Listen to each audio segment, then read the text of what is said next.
아니 왜 저 동양인들만 프리패스인 거죠? 저는 세계에서 알아주는 영국 명문가 출신이라고요. 고객님, 죄송하지만 저 여권을 가진 사람만 가능합니다. 저 여권 사려면 얼마면 되는데요? 돈으로 살게요. 파란 여권은 한국인만의 특권이어서 저희도 도와드릴 방법이 없네요. 누구나 한 번쯤은 여권을 보며 상상의 나래를 펼쳐본 적이 있으실 겁니다. 세계 어느 곳으로든 당장 떠나고 싶다고 말이죠. 그런데 외국인들 사이에서는 한국 여권이 부러움의 대상이라는 사실을 알고 계신가요? 오늘 소개해드릴 사연은 한국 여권으로 세계를 여행한 후 친구들의 부러움을 한몸에 받았다는 영국 여성의 사연입니다. 그녀는 한국을 벗어나 해외에 나갔을 때에야 한국의 진가를 알 수 있다고 말했는데요. 과연 그녀에게는 무슨 일이 있었던 걸까요? 감동시작 애청자 여러분. 영상 시작 전 좋아요와 불우이웃을 위해 끝까지 시청 부탁드립니다. 안녕하세요. 저는 영국 왕족 가문 출신 20대 여성 포비엘이라고 합니다.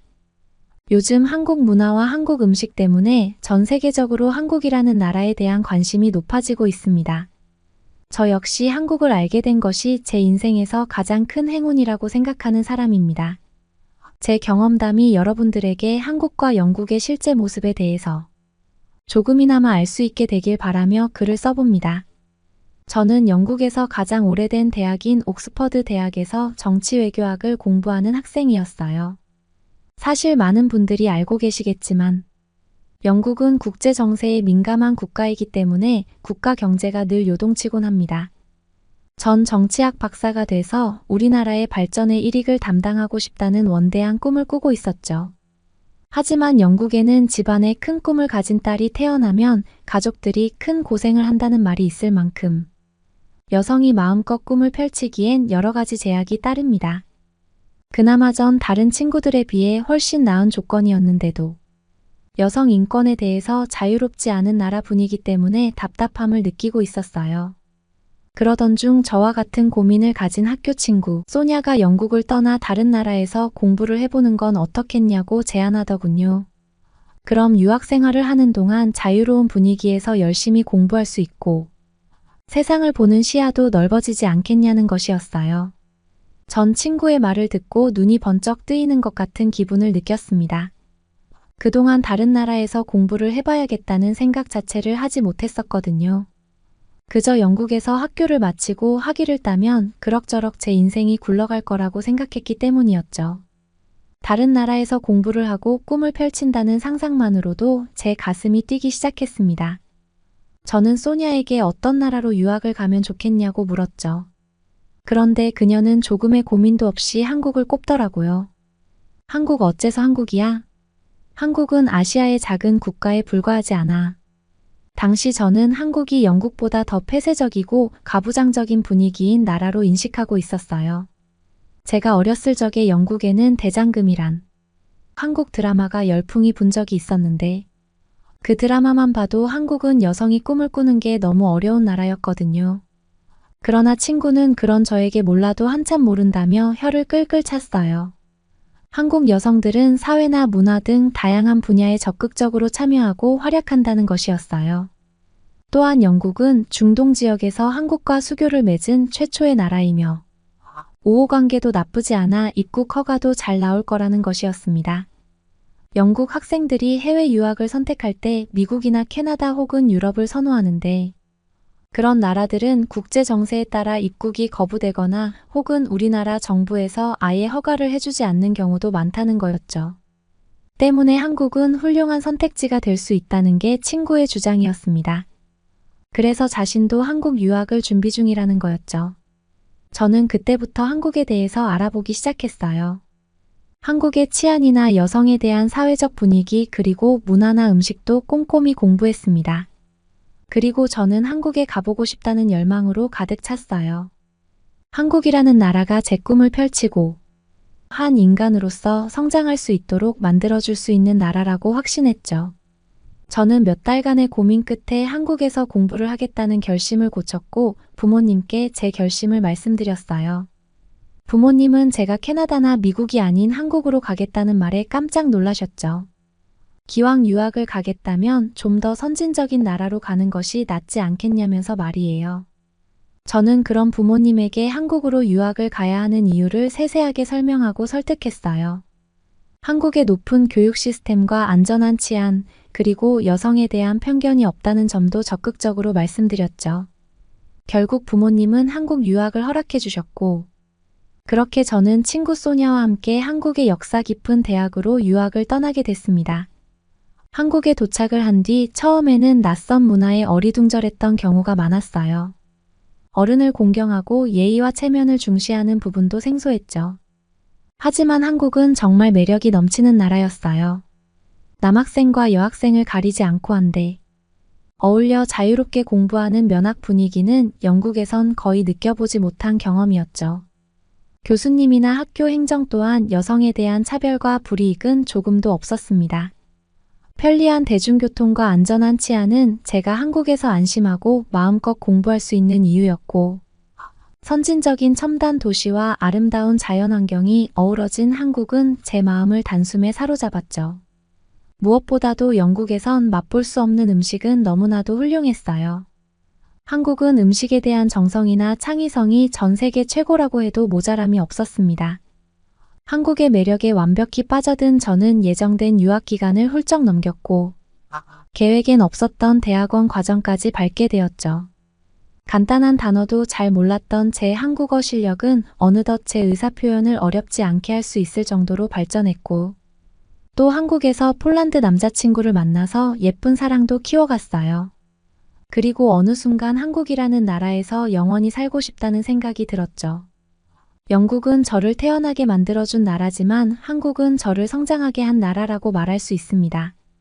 저는 한국에서 지내는 동안 제 자신에게 무한한 가능성을 발견했고, 이를 위해선 한국에서 살아야 한다고 판단했습니다. 그래서 저는 열심히 한국 귀화 시험을 준비했고 결국 한국인이 되었어요. 제가 귀화 시험에 합격한 순간 많은 한국인 친구들이 진심으로 기뻐해 주었지만 영국에 있는 가족들은 반기지 않았어요. 마치 소중한 딸이 조국을 배신하고 다른 나라 사람이 된 것 같은 심정이셨겠죠. 부모님의 마음도 이해했어요. 하지만 전 한국에서 하나의 인격체로 존중받고 외교 전문가라는 꿈을 이루고 싶었습니다. 한국 여권과 주민등록증을 처음 발급받는 순간 눈물이 저절로 흐를 만큼 가슴이 벅차 올랐어요. 저와 같이 유학 생활을 했던 친구 소냐는 제게 대단한 일을 해냈다며 함께 기뻐해 주었습니다. 저는 그렇게 한국인이 되어 한국에서 자리를 잡았고, 한국에서 정치외교학 박사학위를 따기 위해 최선을 다했습니다. 그리고 저처럼 외국에서 한국으로 공부를 하러 온 친구들에게 많은 도움을 주려고 노력을 했죠. 그들에겐 한국이 큰 기회가 될 수 있으니까요. 그러던 어느 날이었어요. 폴란드 남자친구가 저와 친구들을 폴란드로 초대하고 싶다고 말하더군요. 그 친구 아버지는 자국에서 와인 사업을 하고 있으며 아들의 친구들에게 융숭한 대접을 하고 싶다는 거였어요.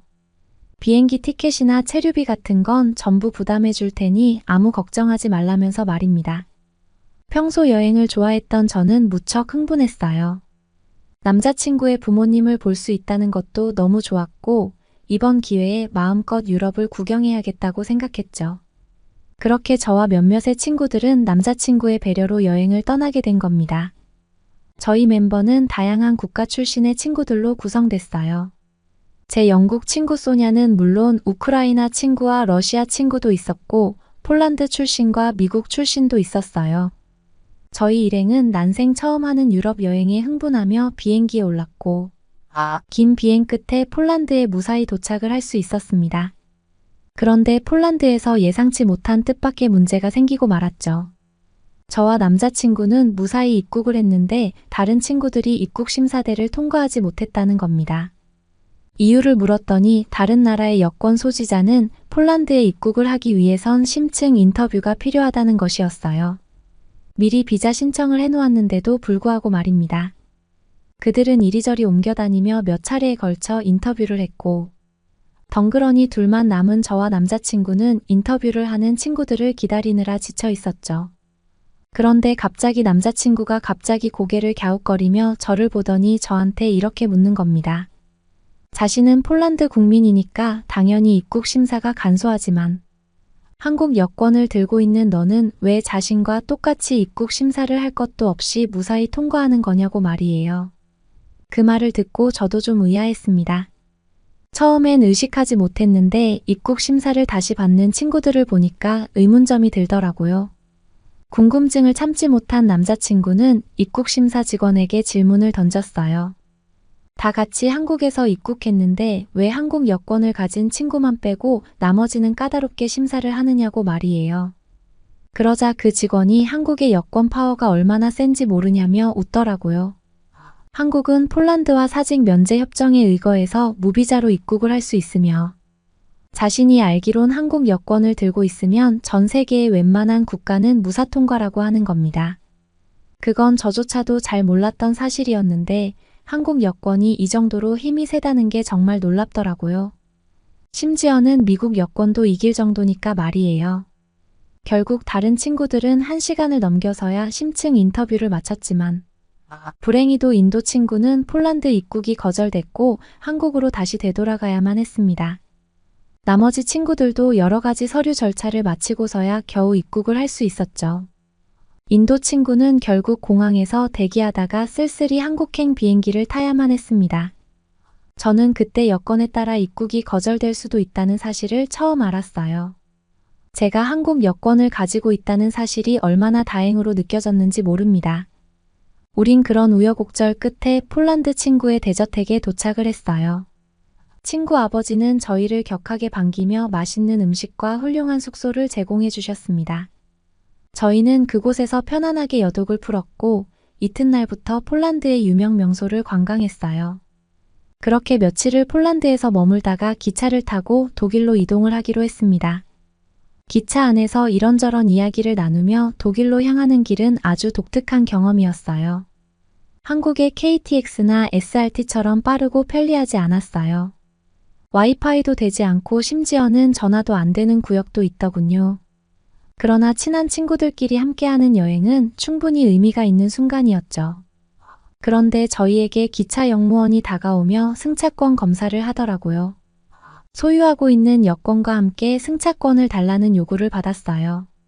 제 한국 여권을 받은 역무원은 싱긋 웃으며 좋은 여행이 되라는 인사를 했는데 다른 좌석에 앉아있던 러시아 친구와 우크라이나 친구에겐 이것저것 한참이나 캐묻더라고요.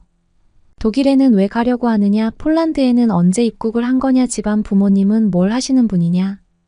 심지어는 지금 부모님에게 전화가 가능하냐는 질문까지 하는 겁니다. 남자친구가 도대체 왜 러시아와 우크라이나 친구에게만 그런 질문을 하냐고 항의했죠. 그러자 역무원은 독일엔 불법 체류자나 불법 노동자들이 많아서 골치를 썩고 있다는 겁니다. 그러면서 한국 여권을 가진 사람이 불법 체류를 할 가능성은 거의 없고 우크라이나와 러시아는 그 반대니까 강도 높은 질문을 하는 건 당연하다는 논리를 펼쳤죠. 저희는 할 말이 없었습니다. 한국 여권을 가진 제가 역무원에게 적극적으로 설명을 한 후에야 그런 의심에서 벗어날 수 있었지만 느닷없이 불법 체류자 취급을 받은 친구들은 자존심이 상할 수밖에 없었고 한국 여권을 가진 저를 엄청 부러워했어요. 저희는 독일 여행을 하면서 이 해프닝에 대해서 한참 이야기를 나누었습니다. 그리고 한국 여권 파워가 얼마나 높은지 새삼 깨닫게 되었어요.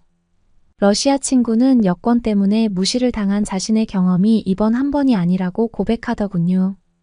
러시아 여권은 여행을 가는데 많은 제약이 따르며 과거에는 일본에 여행을 가고 싶어서 비자 신청을 했는데 1주가 넘는 기간이 필요했다는 겁니다. 저도 한국에 있으면서 일본 여행을 자주 다녔는데 비자가 필요 없는 건 당연했고 마치 제주도를 가는 것처럼 너무나 쉽게 입국을 했거든요. 너무나 당연하게 생각되었던 일들이 다른 나라 사람들은 어렵고 힘든 일일 수도 있다는 것에 적잖은 충격을 받았습니다. 그 일을 계기로 한국 여권 파워가 전 세계에서 1, 2위를 다툴 정도로 세다는 사실도 알게 되었어요. 저는 귀화한 한국인으로서 엄청난 자부심을 느꼈습니다. 폴란드 남자친구도 한국 여권이 그렇게 대단할 줄 몰랐다면서 질투를 할 정도였으니까요. 저희는 그렇게 유럽 여행을 마친 후 한국으로 되돌아왔어요. 그리고 몇 달 뒤 전 대한민국 여권의 위상을 또 한 번 느끼게 된 순간이 있었습니다.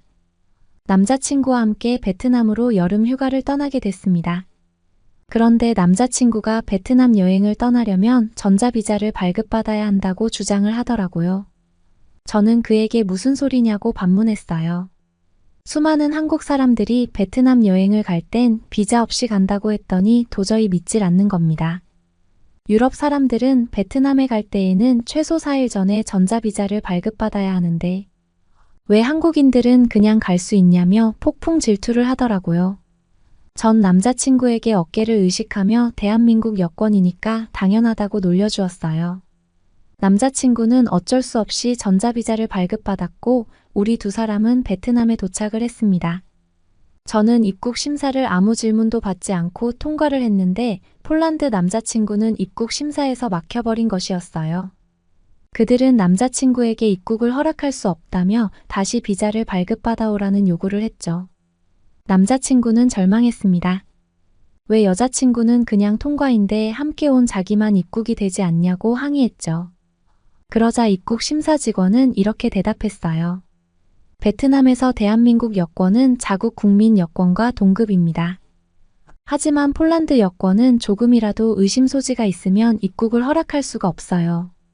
남자친구는 어쩔 수 없이 다시 되돌아가야만 했고 저는 나흘이라는 시간 동안 홀로 베트남에서 여행을 즐기고 돌아왔어요. 남자친구는 지금도 그때 이야기를 꺼내며 투덜거리곤 합니다.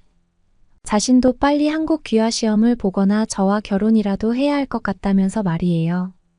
한국의 여권 지수가 전 세계 순위를 다툴 정도로 무척 높으며 무비자로 방문할 수 있는 국가가 192개국이라는 사실을 아시나요? 이는 한국이란 나라와 한국인의 위상을 단적으로 보여주는 거라고 생각해요. 여성들의 제약이 심한 영국 출신 인체가 한국 귀화에 성공했다는 사실이 얼마나 자랑스러운지 모릅니다. 저는 대한민국 국민으로서 자부심을 느끼고 있으며 앞으로도 영국과 한국을 위한 징검다리가 되고 싶다는 꿈을 위해 열심히 정진할 생각입니다. 어떻게 보셨나요? 한국 여권에 대한 자부심이 느껴지는 귀화 여성 포비엘 씨의 경험담이었습니다. 한국으로의 유학을 결심하고 한국에 귀화하기까지 한국은 그녀에게 특별한 의미가 있는 나라였습니다. 한국으로의 유학을 결정한 것이 얼마나 큰 행운이었는지를 느낄 수 있었는데요. 또한 폴란드로의 여행에서는 한국 여권의 강력함을 깨달을 수 있었습니다. 이는 한국의 국제적인 위치를 아주 잘 나타내는 사례라는 생각이 드는데요. 앞으로도 한국인으로서의 자부심을 잊지 말고 한국을 위해 더욱 노력하는 그녀가 되었으면 좋겠네요. 그러면 더욱 감동적인 다음 사연으로 넘어가겠습니다. 이런 석탄 갈아 넣은 것 같은 음식을 나보고 먹으라고? 도저히 못 먹겠어. 아픈 나한테 이런 걸 먹으라고 하다니 너무해. 한 프랑스 여성이 한국 친구에게 울먹이며 섭섭함을 토로하고 있습니다. 이 석탄 갈아 넣은 것 같은 음식은 도대체 무엇일까요? 또 이들에겐 어떤 일이 있었던 걸까요? 안녕하세요. 저는 프랑스 파리에 사는 도비안입니다. 저는 프랑스에서 대학을 졸업하고 신문사에서 기자로 일하고 있습니다. 저는 작년 연말에 한국 친구의 초대로 연말 파티 겸 친구의 결혼식 참석을 위해 한국으로 여행을 갔습니다. 저의 한국 친구들은 10년 전에 프랑스로 유학 왔을 때 저와 집을 함께 쓰던 친구들이죠. 우리는 네덜란드에서 온 제니퍼, 독일에서 온 모니카를 포함해서 5명이 집을 함께 썼습니다. 같은 학교에 다니면서 서로 친하게 지냈죠. 그래서 학교를 졸업하고 각자 집으로 돌아간 이후에도 SNS에서 서로의 일상을 공유하며 연락하고 지냈습니다. 그 친구들 중 한 명인 한국인 미연이가 연말에 한국에서 결혼식을 한다고 우리 모두를 초청했습니다. 우리는 지난 10년간 출장으로 프랑스를 오거나 휴가 때 시간을 맞춰 2~3명이 함께 여행을 간 적은 있었지만 5명이 모두 함께 모여 시간을 보낸 적은 없었기에 이 기회에 한국에서 모두 모이기로 했죠. 일단 저희 사연을 얘기하기 전에 한국 분들께 사과부터 해야 할 것 같네요. 저는 지금까지 동양은 서양보다 후진국이라는 선입견이 있었습니다. 그렇다고 한국에서 온 친구들을 무시하지는 않았지만 한국이라는 나라가 프랑스보다는 후진국이라는 생각이 강했죠. 하지만 지금 한국을 방문하여 겪은 경험들을 뒤돌아보니 이렇게 사과를 드려야 할 것 같습니다. 저는 지난달 초 미연이의 결혼식보다 훨씬 일찍 한국에 도착했습니다. 한국에 도착하자마자 저는 좀 어리둥절했죠. 인천공항이 정말 좋았기 때문인데요. 출국장을 나와서 보이는 모습이 여기가 공항인지 전시관인지 구분이 안 될 만큼 공항에는 곳곳에 화려한 예술품이 전시되어 있고 광장에서는 수준 높은 문화 공연을 하고 있었기 때문입니다. 그리고 공항에서 미연이가 살고 있는 홍대까지 지하철을 이용해서 갔는데요. 연말을 맞이하여 한 달 정도 여유 있게 있으려고 짐을 많이 챙겨와서 짐이 꽤 무겁고 많았기에 혼자 이동하는 것이 좀 걱정스러웠습니다. 그런데 공항에서 지하철까지 무빙워크로 연결이 잘 되어 있어서 어려움 없이 지하철에 탑승할 수 있었죠. 실내로 계속 연결되어 있어 한국 겨울 날씨가 그렇게 추운지 몰랐습니다. 지하철 안도 정말 따뜻했고 깨끗했기 때문이죠. 게다가 제가 앉은 지하철 의자까지 따뜻했기에 이동하는 동안 여행의 피로도 풀리는 것 같았습니다. 정말 신기한 경험이었지요. 미연이가 홍대 지하철역까지 마중 나왔기에 집까지도 아주 편하게 갔습니다. 3년 전 프랑스로 출장 왔을 때 잠깐 본 이후 처음 만나는 것이었기 때문에 오랜만에 만난 미연이가 무척 반가웠습니다. 한국에 있는 동안은 미연이의 집에서 같이 머물기로 했기에 미연이네 집으로 가서 짐을 풀었습니다. 짐을 정리하고 서로의 근황을 얘기하다 보니 저녁 늦은 시간이 되었습니다. 우리가 시간 가는 줄 모르고 떠들었다며 깔깔거리며 웃었는데 미연이가 배고프다고 밖에 나가자는 거예요. 저는 놀랐죠. 프랑스에서는 밤에 갈 수 있는 곳도 별로 없고 놀 수 있는 곳도 별로 없거든요. 그런데 홍대는 정말 다른 세상 같았습니다. 사람도 정말 많고 새벽까지 거리 공연도 있어서 정말 신났고 길거리에 먹거리도 많이 팔고 있어서 어떤 걸 먹어봐야 할지 고민할 정도였으니까요. 미연이는 한국에 왔으면 삼겹살은 먹어봐야 한다면서 저를 삼겹살집으로 데리고 갔습니다. 저는 육식을 정말 좋아해요. 반면 야채는 별로 좋아하지 않죠. 아마 미연이도 저의 그런 식습관을 알고 있었기에 한국에서의 첫 식사를 삼겹살로 정했던 것 같습니다. 저는 대학교 때부터 한국 음식에 대해 많이 들어서 삼겹살에 대해 알고 있었기에 한국에서 꼭 먹어보고 싶던 음식이었습니다. 그래서 반가운 마음으로 갔죠. 식당에는 테이블 한가운데가 뻥 뚫린 테이블이 여러 개가 있었는데요. 저희도 그 테이블 중 하나에 앉았습니다. 그런데 분명 저희가 주문한 건 삼겹살이었는데 나오는 음식들이 고기는 하나 없고 모두 야채뿐인 거예요. 상추, 케일 같은 채소들과 무절임 명이 나물 김치, 쌈장, 겨자 같은 소스류들이 나왔죠. 저는 미연이가 주문을 잘못한 게 아닌가 하는 생각이 들어서 미연아 너 주문을 잘못한 거 아니야. 삼겹살은 안 나오고 채소만 나와라고 말했더니 미연이가 웃으며 이게 다 삼겹살을 위한 거라고 말하더군요. 조금 후에 사장님이 조그만 화로에 뭔가 붉게 달궈진 숯을 담아서 저희 테이블로 오셨습니다. 잠시 지나가는데도 후끈 열기가 느껴질 만큼 뜨거운 숯불이었기에 저는 흠칫 놀랐지만 테이블 가운데가 뻥 뚫린 이유를 이제 알았습니다. 그 숯불을 놓는 자리였던 것이죠. 저는 다리에 화상 입을까봐 걱정되어 테이블 아래를 쳐다봤더니 미연이가 웃으면서 안전하다고 바로 안심시켜주던 고지어 그렇게 기다리던 삼겹살이 나왔습니다. 육즙이 안 떨어지게 초벌구이를 해가지고 오셨다고 했는데 저는 삼겹살이 베이컨과 비슷하다고 들었기에 베이컨을 상상하고 있었는데 고기가 매우 두툼해서 놀랐습니다. 제가 생각했던 것보다 훨씬 먹음직스럽게 보였거든요. 테이블에서 숯불이 불판에 고기를 구워 먹는 경험은 정말 신기하고 재밌었습니다. 고기가 익어갈 때쯤 미연이가 삼겹살은 먹는 방법이 다양하다고 말해주더군요. 일반적으로 한국에서는 야채에 싸서 먹는다고 말했죠.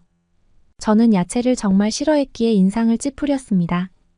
그런 저를 보고 미연이가 우선 맛을 보라며 상추 위에 삼겹살을 얹고 쌈장과 파무침을 넣고 얇게 썰은 마늘 하나를 얹은 뒤 야채를 꽁꽁 싸매서 저에게 주더라고요. 저는 미연이가 야채를 싫어하는 나를 놀리려고 일부러 쌈을 건넨 거라고 생각해서 거절했는데요. 미연이가 제발 한 번만 먹어보라고 이게 진정한 삼겹살이라고 하길래 어쩔 수 없이 먹었습니다. 그런데 이게 웬일인가요? 삼겹살 쌈은 정말 기가 막힌 맛이었습니다. 잘 익은 삼겹살에서 나오는 육즙과 고기의 맛이 느껴지면서 짭짤하면서 달콤한 쌈장의 맛이 야채 특유의 맛을 약하게 해서 아주 맛있었습니다.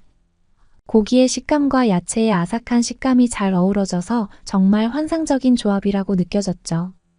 이렇게 먹으니 야채도 먹을 만하다는 생각이 들었습니다.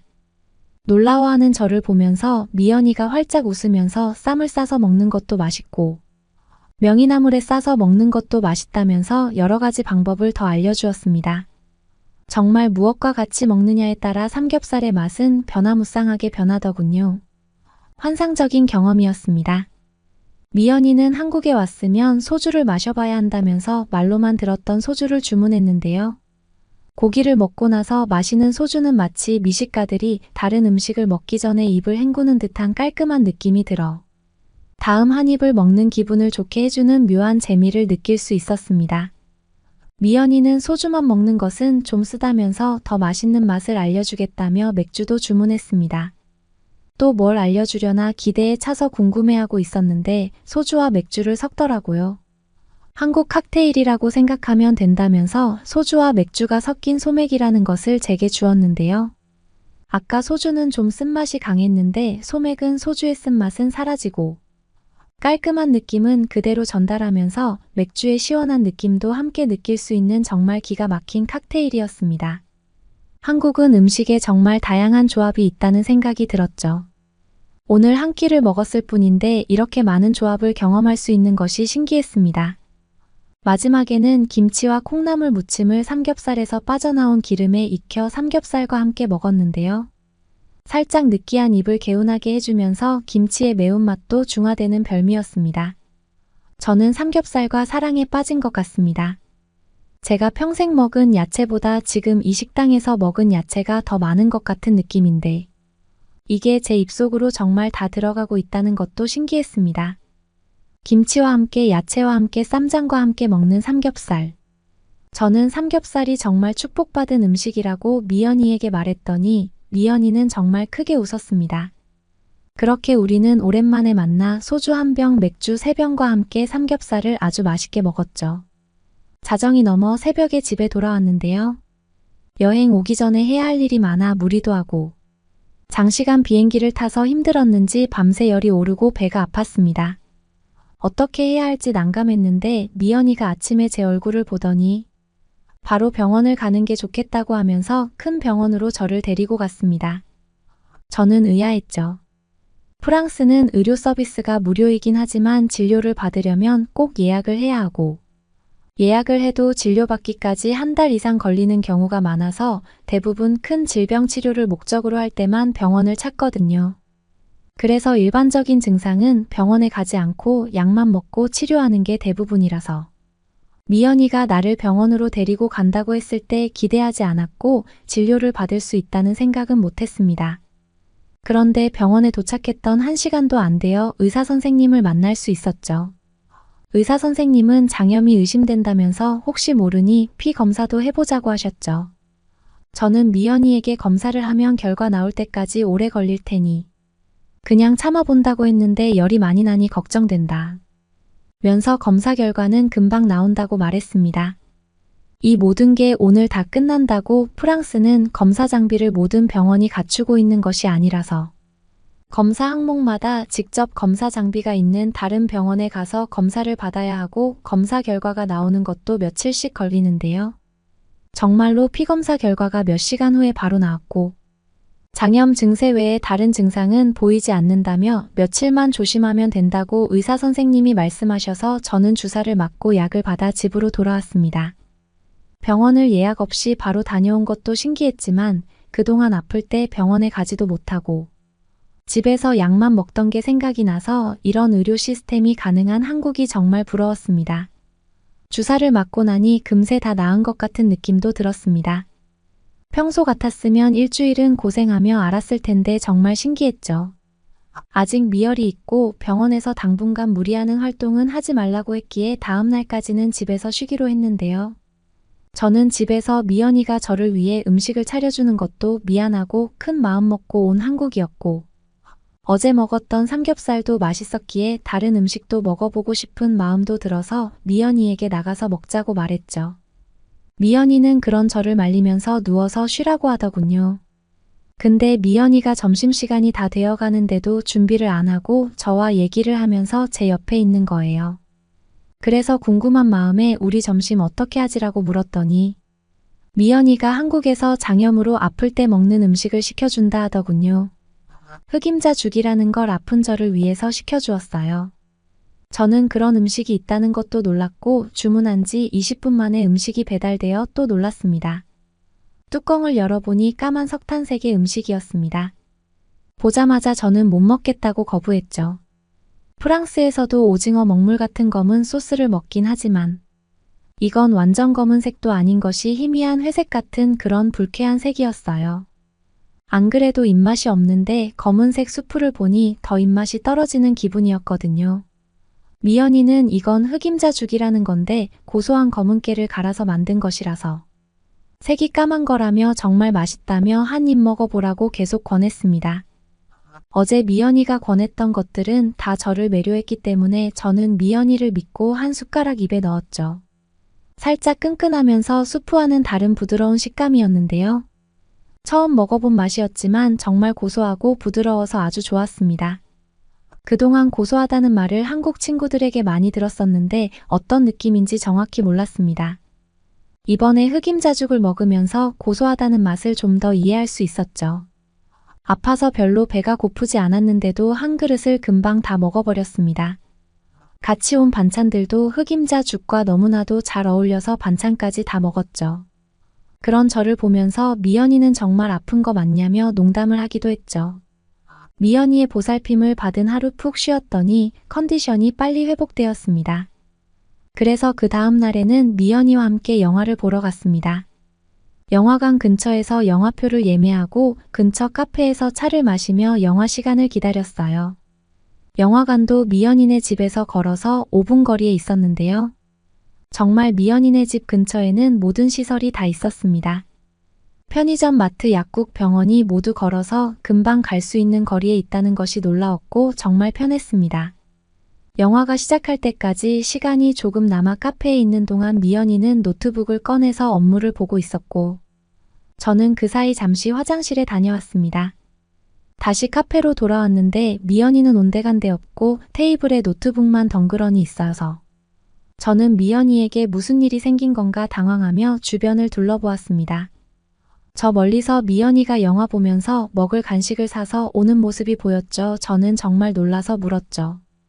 이 비싼 노트북을 이렇게 방치하고 가면 어떻게 해? 그랬더니 아무렇지 않은 표정으로 한국에서는 카페에 있는 물건들을 아무도 안 가져간다고 하는 거예요. 정말 이게 말이 되는 건가요? 유럽에서는 차 안에 있는 가방이나 지갑도 문을 깨고 가져가는데 이런 나라가 있다는 게 믿기지가 않았습니다. 한국은 어떻게 이런 게 가능한 건가요? 영화를 보면서 간식을 먹어서 그런지 영화가 끝나고 배가 많이 고프지는 않았습니다. 미연이는 간단하게 분식을 먹자면서 포장마차라는 곳에 저를 데려갔습니다. 길거리에서 음식을 파는 곳이었는데요. SNS에서 많이 봤던 한국 떡볶이를 파는 곳이었습니다. 기대를 하며 먹었는데요. 조금 매웠지만 떡의 쫀득한 식감이 정말 좋았습니다. 매콤하지만 달콤하기도 하면서 정말 맛있었지요. 사진으로 보았을 때 절대 상상할 수 없었던 맛이었습니다. 어묵 국물과 함께 먹으니 딱 조합이 좋았습니다. 저는 그렇게 12월 24일 미연이가 결혼할 때까지 아침에 한강공원에서 조깅도 하고 저녁에 한강 편의점 라면도 먹어보고 홍대 거리에서 새벽까지 돌아다니며 놀기도 하면서 새로운 경험을 정말 많이 했습니다. 1월 24일 미연이가 결혼을 했죠. 매우 멋진 결혼식이었습니다. 오랜만에 만난 다른 친구들과 결혼식 전 이틀 동안 많은 이야기를 나누며 함께 시간을 보냈습니다. 10년 만에 5명이 모여 즐거운 시간을 보내니 대학 시절로 돌아간 기분이었습니다. 저는 즐거웠던 이틀을 보내고 프랑스로 다시 돌아가야 할 시간이 돌아왔을 때 걱정될 정도였습니다. 한국에 조금 살아보니 너무도 편리하고 안전한 곳이었기에 이제 프랑스로 돌아가면 불편하겠다라는 생각이 들 정도였지요. 프랑스도 한국처럼 편리하고 안전한 곳으로 바뀌면 좋겠다는 생각이 듭니다. 좀 오래 걸리겠지만 언젠가는 그렇게 되겠죠. 프랑스보다 후진국이라고 생각했던 한국 여행 외 이런 생각을 하는 제 모습은 정말 상상할 수도 없는 모습이었네요. 예전에 한국 친구들이 프랑스에서 유학하면서 왜 그렇게 답답하다고 그랬는지 이해할 수 있는 시간이었습니다. 저와 친구들은 1년에 한 번은 연말 휴가를 활용해 한국에서 모이자고 약속했습니다. 한국은 빠르게 변화하는 곳이니 자주 방문해서 얼마나 더 좋아졌는지 모두 알고 싶어졌거든요. 다음에 한국에서 만날 시간들도 기대가 됩니다. 다음에는 한국의 다른 지역도 여행할 계획입니다. 다음 한국 여행기도 커뮤니티에 올리겠습니다. 한국에 대한 다양한 정보 댓글로 남겨주세요. 오늘 도비안 양이 사연을 전하면서 흑임자죽은 정말 맛있는 음식인데 외국인들에게는 생소하고 그다지 좋지 못한 첫인상을 줄 수 있겠다는 생각을 했습니다. 우리에겐 너무도 익숙한 음식들이지만 어떤 식문화를 즐겼느냐에 따라 다양한 생각을 가질 수 있겠다는 생각이 드네요. 그러면 더욱 재미있는 다음 사연으로 넘어가겠습니다. 한국에 다녀온 여성에게 친구들이 한국은 어땠냐고 물어봅니다. 여성은 친구들에게 한국은 절대 가지 말라고 합니다. 친구들은 놀라서 무슨 일이냐고 묻습니다. 여성은 한국이 유명해지는 게 싫다고 하며 자신만 알고 싶다고 합니다. 과연 이 여성에게는 어떤 일이 있었던 걸까요? 안녕하세요. 한국에서 유학을 하고 있는 딸을 둔 폴란드 엄마 브루쉐예요. 유학 간 우리 딸 에나멜을 보러 한국에 갔다가 겪었던 일을 이야기해 보려고 합니다. 폴란드라고 하면 여러분은 어떤 단어가 떠오르세요? 북유럽, 추운 나라, 복지국가 등등이 있을 것입니다. 폴란드는 북유럽에 있는 나라로 스웨덴, 노르웨이, 러시아와 국경을 맞대고 있으며 남쪽으로는 발트해와 접하고 있습니다. 폴란드는 천혜의 자연환경과 높은 생활 수준, 교육 수준이 높은 것으로 유명합니다. 폴란드 날씨는 봄과 가을이 아주 짧고 여름은 3개월 정도이고 낮의 길이가 아주 길어서 백야라는 걸 경험할 수도 있습니다.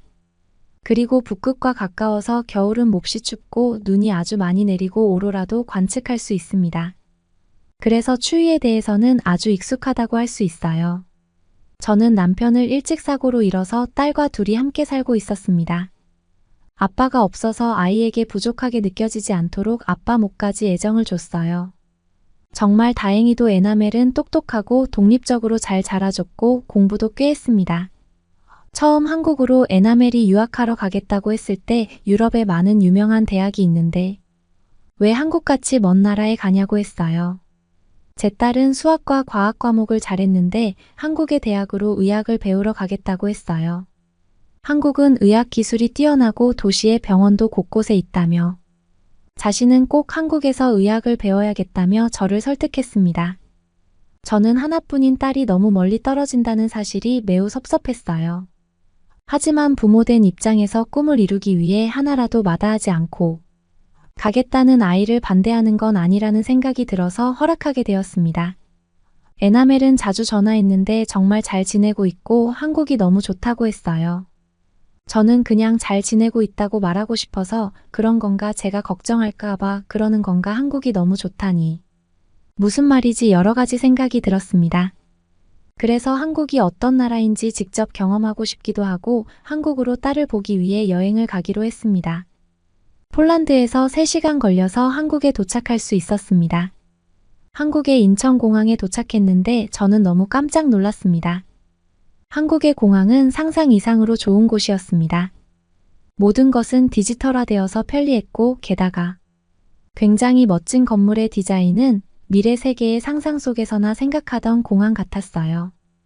입국 시스템도 편했는데 나가자마자 제 짐이 나와 있어서 유럽의 어떤 나라에서도 이렇게 빠르게 짐이 나와 있었던 적이 없어서 놀랐습니다. 저는 멋진 인천공항에 놀라면서 입국장을 나갔습니다. 입국장 밖에서 공항으로 마중 나온 에나멜과 만날 수 있었어요. 벌써 고향을 떠난 지 1년이 넘은 에나멜을 보자 반가움에 포옹하였습니다. 얼굴을 보니 에나멜이 잘 지내고 있는 것 같아 기뻤어요. 그런데 에나멜은 긴 패딩을 입고 있어서 의아했습니다. 저는 에나멜에게 온도가 그렇게 낮지도 않은데 왜 그렇게 긴 패딩을 입고 있냐고 물어봤어요. 그러자 에나멜은 저에게 왜 그렇게 가볍게 입고 왔냐며 자신이 한국에 오기 전에 패딩을 꼭 입어야 한다고 하지 않았냐고 말을 하네요. 저는 핸드폰 날씨 어플을 보면서 영하로 내려간 것도 아닌데 뭐 그렇게 춥다고 그러냐고 했습니다. 우리는 함께 지하철을 타러 갔습니다. 공항에 지하로 가자마자 지하철이 나와서 놀랐습니다. 눈이 내려도 이렇게 바로 공항이랑 연결이 되어 있다니. 그 날씨에 상관없이 대중교통을 이용할 수 있어서 너무 좋아 보였어요. 지하철역은 너무 깨끗했고 모니터에서는 몇 시에 지하철이 오는지, 어디쯤 지하철이 있는지도 다 표시되고 있었어요. 그리고 스크린도어가 있어서 승객의 안전을 생각해 주는 것 같아서 멋졌어요. 그런데 신기하게도 한국 사람들은 에나멜처럼 다들 긴 패딩 차림이었습니다.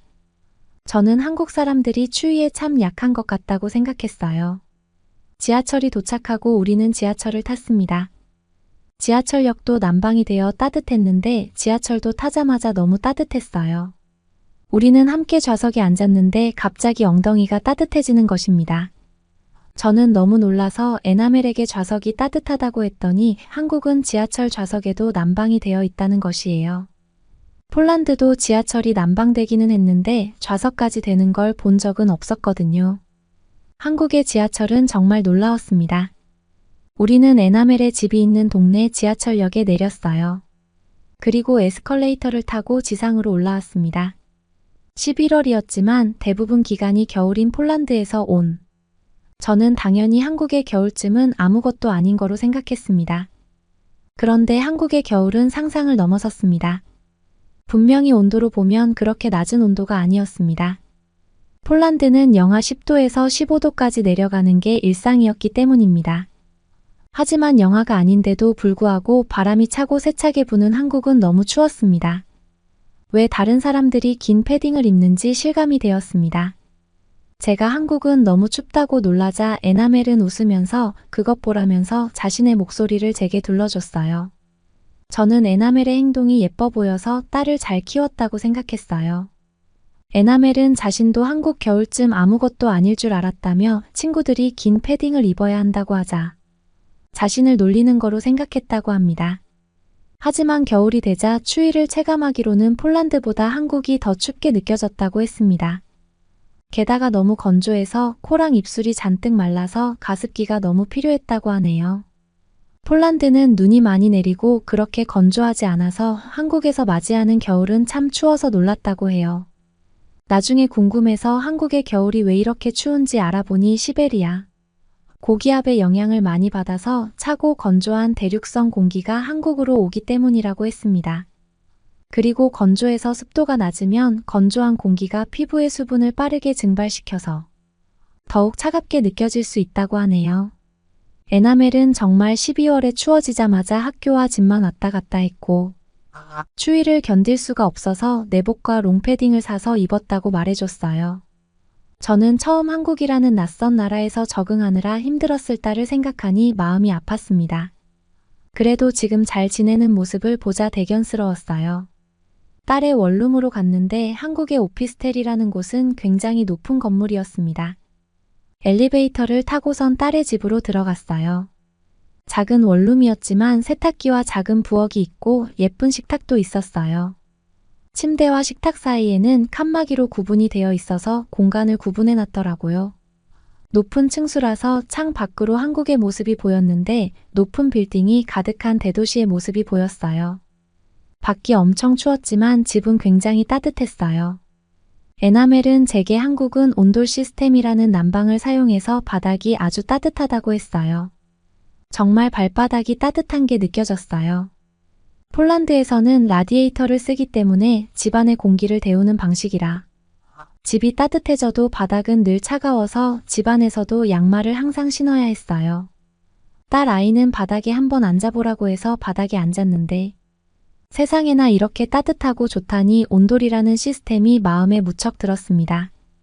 저는 바닥에 앉아서 따뜻함을 느끼다가 정신이 들어보니 바닥에 누운 채로 자고 있었던 것입니다. 에나멜은 엄마가 피곤한 것 같아서 안 깨웠다며 먹을 걸 배달시켰으니 조금만 기다리라고 합니다. 잠시 후에 에나멜이 비닐백에 음식을 들고 들어왔어요. 에나멜은 한국은 앱으로 음식을 주문하면 문 앞까지 가져다 준다면서 너무 편하다고 했어요. 게다가 결제도 앱에서 다 되기 때문에 배달원을 직접 만날 필요가 없어서 안심이 된다고도 했어요. 그리고 늦은 밤에도 배달할 수 있어서 늦은 밤에 야식의 유혹에 많이 시달렸다는 말도 해줘서 웃었습니다. 배달 음식에 익숙하지 않은 저는 문 앞까지 완성된 음식을 배달해주다니 정말 좋은 시스템이라고 생각이 들었습니다. 배달 온 음식의 포장을 풀고선 우리는 맛있는 음식을 잔뜩 먹을 수 있었는데 한국의 배달 음식은 퀄리티도 좋았어요. 그리고 따뜻한 한국의 집에서 잠을 잘 수 있었어요. 밤새 눈이 많이 내려서 저는 내일 돌아다닐 수 있을까 걱정했습니다. 도로에 눈이 가득 쌓여 있는 모습이 보여서 어려울 수도 있겠다고 생각했어요. 그런데 다음날 에나멜과 저는 밖으로 나와서 놀라운 모습을 보고 말았습니다. 우리는 경복궁을 구경하기 위해 아침 일찍 나왔는데도 불구하고 도로에는 눈이 전혀 없었어요. 에나멜이 한국은 새벽에 미리 도로에 눈을 다 치워놔서 정말 편하다고 말해줬어요. 폴란드도 눈이 아주 많이 내리는 나라라서 제설차가 도로를 잘 치워주기는 했는데 한국의 빠른 작업 속도는 상상을 초월할 정도였습니다. 게다가 열선이 깔려있는 도로도 많아서 기온이 내려가면 자동으로 열선이 동작한다는 이야기에 놀랐습니다. 굉장히 미래의 도시 같은 한국이었어요. 우리는 버스를 타러 버스 정류장으로 향했습니다. 놀랍게도 한국의 버스 정류장은 바람을 막아주는 형태로 되어 있어서 그 안으로 들어갔더니 내부에서는 히터가 나오고 있었어요. 게다가 지하철 좌석도 따뜻했는데 버스 정류장의 의자도 따뜻했어요. 내부는 깨끗했고 부서진 곳 하나 없이 깔끔했어요. 밖이 너무 추웠는데 의자에 앉아 몸이 녹는 게 느껴졌어요. 게다가 내부에서는 언제 버스가 오는지도 모니터에 표시가 되어서 굳이 버스가 오는지 안 오는지 도로를 바라보면서 기다릴 필요가 없었습니다. 한국의 대단한 기술력에 놀랐고 기술력을 사람들을 위해 사용하는 모습도 굉장히 보기 좋았어요. 우리는 경복궁이라는 한국의 옛날 궁전을 구경하러 갔어요. 에나멜이 유학 간 뒤 한국에 관심이 생겨서 한국 드라마를 많이 봤습니다. 그 중에 한국의 조선시대를 배경으로 한 드라마를 본 적이 있어서 제가 그곳에 도착했다는 것이 신기했습니다. 처음 경복궁의 정문인 광화문에 도착했을 때 그 위험 있는 모습에 압도당했습니다. 광화문은 한국의 역사 속에서 중요한 역할을 해온 곳이라고 들었는데 그 문을 통과하는 순간 한국 역사의 한 부분이 되는 듯한 기분이 들었어요. 게다가 경복궁에 눈이 내려서 더 아름답게 느껴졌어요. 궁궐 안으로 들어서자 한국의 과거 건축 양식이 잘 보존된 여러 건물이 눈에 띄었습니다. 각 건물은 독특한 지붕과 섬세한 나무 조각으로 장식되어 있었고 화려한 색상의 단청은 한국 전통미의 아름다움을 잘 나타내고 있어서 제 마음을 사로잡았습니다. 에나멜과 함께 그 아름다움에 빠져서 열심히 사진을 찍으면서 즐거운 시간을 보냈습니다. 특히 인상 깊었던 것은 경복궁의 정원과 연못이었습니다. 경회루라 불리는 이 아름다운 연못과 정자는 한국의 자연과 건축이 어우러진 모습을 보여주었고 그 주변을 거닐며 평화롭고 고요한 분위기에 흠뻑 빠져들었습니다. 한국의 자연과 건축물은 무척 잘 어울리게 건축이 되어 있었고 에나멜도 한국의 이런 모습이 너무 좋다고 했습니다. 경복궁 방문은 한복을 입고 다니는 관광객들로 인해 더욱 특별한 경험이었어요. 전통 옷을 입은 사람들을 보며 과거와 현재가 공존하는 독특한 문화적 경험을 할 수 있었습니다. 한복을 입은 사람들 사이를 거닐며 제가 마치 한국의 과거로 돌아간 듯한 착각에 빠졌어요. 경복궁을 구경하러 갔던 건 정말 잘한 선택이었어요. 구경을 모두 하고선 밖으로 나와서 거리를 걸어가고 있는데 제 눈에 어떤 상자가 들어왔습니다. 저는 바닥에 있는 노란 상자를 가리키면서 저게 뭐냐고 했더니 에나멜이 제설도구함이라고 했어요. 제설도구함 안에는 빗자루와 제설용 삽 같은 게 들어있었고 필요한 사람이 사용하고 다시 가져다 놓는 거라고 했어요. 저는 이걸 공용으로 사용한다는 것에 놀랐어요. 다른 나라였으면 이미 그 안에 도구 같은 건 훔쳐가고 남아있지도 않을 텐데 괜찮냐고 물어봤더니 한국 사람들은 정직해서 사용 후에 제대로 돌려놓기 때문에 이런 게 놓여 있다고 하는 거예요. 저는 정말 충격적이었어요. 폴란드는 모래가 든 상자는 있었지만 이런 건 본 적이 없거든요. 한국이기 때문에 가능한 일이라니 놀랍습니다. 우리는 경복궁 관광 후에 북촌 한옥마을로 갔습니다. 한옥마을은 동네가 한국의 옛날 집인 한옥으로 되어 있었는데 한옥마을의 골목골목은 마치 과거로의 시간 여행을 하는 듯한 느낌을 주었고 전통 한옥들이 현대적인 도시 풍경 속에 자리 잡고 있는 모습이 인상적이었습니다. 저는 한옥의 아름다운 기와 지붕과 섬세한 목조 구조에 매료되었으며 곳곳에서 만나는 한국의 전통과 현대 문화의 조화에 감탄했습니다. 한옥마을을 거닐며 에나멜과 함께 다양한 공예품 가게와 갤러리를 방문했고 한국 전통 문화에 대해 더 깊이 이해할 기회를 가질 수 있었습니다. 구경을 마친 후 우리는 배가 고파져 주변을 둘러보다가 한옥 스타일로 지어진 아늑한 음식점을 발견했어요. 저는 한국을 관광하고 나서 한국에 대한 좋은 감정을 가지게 되어서 한국 음식에 대한 기대감을 안고 음식점에 들어섰고 에나멜이 메뉴판에서 비빔밥이라는 음식을 주문했습니다. 처음에 한국으로 갈 때만 해도 한국말이 익숙하지 않아서 걱정했는데 자연스럽게 한국 사람처럼 음식을 주문하는 딸아이의 모습이 자랑스러웠어요. 비빔밥이 나오자 저는 그 색다른 모습에 놀랐습니다. 다채로운 채소와 고기 그리고 그 위에 올려진 반숙 달걀이 어우러진 비빔밥은 마치 예술 작품 같았습니다. 에나멜은 비빔밥은 섞는 게 맛의 가장 중요한 점이라며 이걸 잘 비벼 먹어야 한다며 숟가락으로 제 비빔밥을 섞어주었어요. 그 모습을 보는데 저는 에나멜이 어느새 어른이 된 것 같아서 마음이 뭉클해졌어요. 한 숟가락을 먹자 저는 그만 한국의 맛에 완전히 매료되었습니다. 신선한 채소와 부드러운 고기 그리고 처음 먹어보는 고추장이라는 양념의 조화가 완벽했습니다. 각 재료가 갖는 독특한 맛과 질감이 입안에서 어우러지며 한국 음식의 깊이와 다양성에 감탄하며 너무 맛있게 비빔밥을 먹었어요. 에나멜도 제가 맛있게 비빔밥을 먹자 엄마도 한국 체질인 것 같다면서 좋아했습니다. 즐겁게 하루를 보내고 집으로 가는 버스를 탔는데 버스에서도 난방이 아주 잘 되어 있어서 깜빡 졸기까지 했습니다. 며칠 있지도 않았는데 저는 한국이 마음에 쏙 들었습니다. 왜 에나멜이 한국에서 재미있게 잘 지내고 있다고 말했는지 알 것 같았어요. 한국이라는 나라는 사람들이 편리하게 지낼 수 있도록 여러 가지를 신경을 써주는 것 같아요. 대중교통들도 깨끗하고 너무 편리했고 물론 무척 추웠지만 눈이 오면 도로 정비도 잘해줬어요. 그리고 집도 따뜻한 난방이 잘 돼서 우리 에나멜이 잘 지내는 것 같았어요. 저는 한국 온돌이 너무 마음에 들어서 폴란드로 돌아가면 온돌 난방을 폴란드에서도 사용할 수 있는지 알아볼 거라고 다짐했습니다. 제가 사는 폴란드도 복지도 좋고 사회시설도 잘 되어 있어서 좋지만 한국이라는 나라가 훨씬 활기 넘치는 나라 같다고 생각하게 되었습니다. 한국을 여행해보니 한국이라는 나라가 참 좋아져서 너무 인기 있지 않았으면 좋겠다는 생각이 들었습니다. 하지만 좋은 건 함께 해야겠죠. 저의 이야기는 여기까지입니다. 여러분은 어떻게 보셨나요? 외국인들이 한국에 와서 놀라는 것 중 하나가 바로 한국 겨울의 추위라고 합니다. 우리가 춥다고 알고 있는 나라에서 온 외국인들조차 한국의 겨울은 정말 춥게 느껴진다고 하네요. 하지만 그 추위만큼이나 우리는 추위에 대비한 난방과 도로 정비, 대중교통들이 잘 되어 있어서 놀란다고 하네요. 브루셀 씨는 추운 폴란드에서 왔지만 한국의 여러 가지 추위에 대한 대비에 놀랐고 즐거운 여행을 할 수 있었다는 자랑스러운 사연이었습니다. 응원과 격려의 한마디씩을 댓글로 남겨주시기 바랍니다. 사연자분들에게 전달해드리겠습니다. 실제 사연 제보를 받고 있습니다. 채택되신 분께는 작은 선물도 보내드리고 있습니다.